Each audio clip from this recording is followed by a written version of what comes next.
उल्टे उल्टे तितली आई, आके मेरे हाथ में बैठी।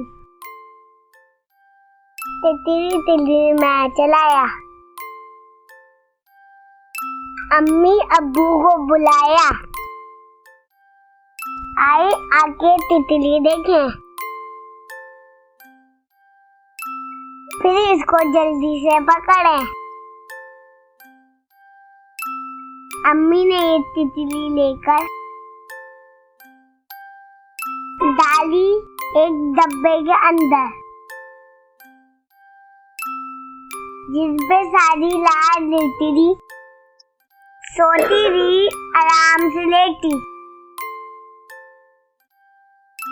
सुबह हुई तो डब्बा खोला, इसको देख के मन्नू बोला,